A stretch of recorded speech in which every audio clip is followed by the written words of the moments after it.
Hey, Good Life Writers, welcome back for another Mental Health Monday. And today we are going to talk a little bit about my thoughts from the Ride Out of the Darkness. We just completed the Ride Out of the Darkness this last Saturday. What a great event. What a wonderful time. But a couple things that just kind of struck me this year. Number one being the community. You know, we rode with a group of people from Nebraska all the way down to Lakeland, and there was another group that came from Indianapolis down to Lakeland as well. And as we sat at the hotel that night at the pool, just talking and having fun and enjoying one another, it struck me how much community and how much camaraderie there is with a group of people from all over the country that I haven't felt since I was in the Marine Corps. And it's interesting that this Ride Out of Darkness, the Love Surrounds You Foundation, has created this ride and this rally that has created this community of bikers who, under other circumstances, we probably would never come together and interact the way we have. And yet we're invited to a wedding of two of the people who met on the first travel train and are now getting married.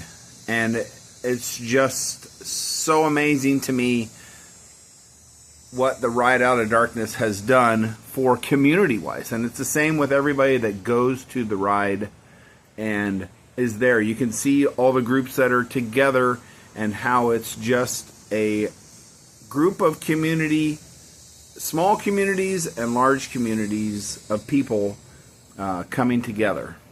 And it just really struck me this time especially. And the other thing that really struck me is how everything comes together.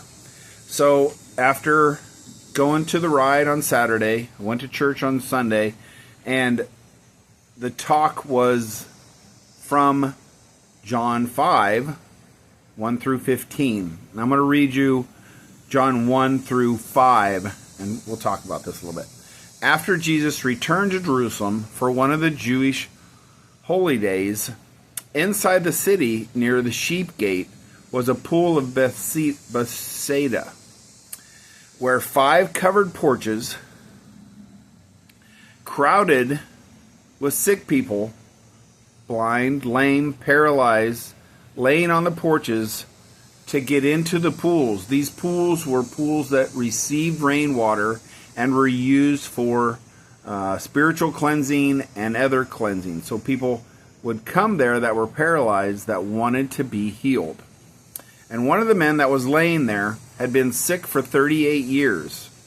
When Jesus saw him, he came up to him, he knelt down, and he said, "Would you like to get well?"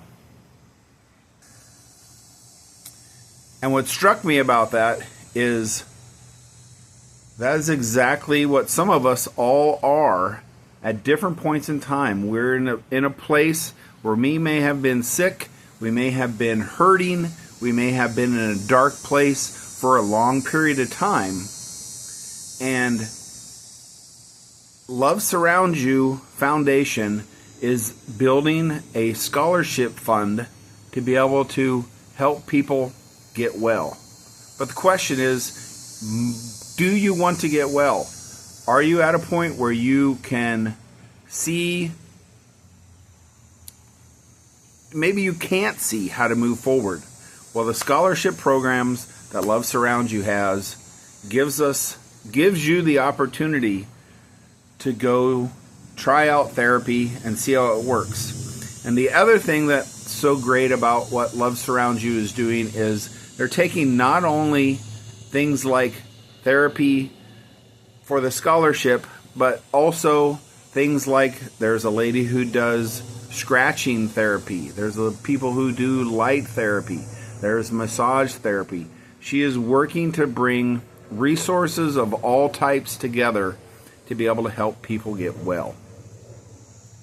And that is a a unique situation compared to a lot of other organizations. So, running a little long today, but I want you to think about this.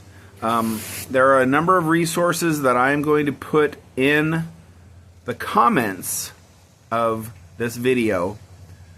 Books that you can read, and also so you can go and watch that full sermon that I'm talking about. But I just wanted to share that with you today and say thank you, Amanda. Thank you, Chuck, for the work you're doing with Love Surround You, and thank you to all the volunteers that were there that helped this become such a wonderful event for those of us that participated in it. Till next time, keep the sunny side up, keep the rubber side down. Have an utterly awesome day.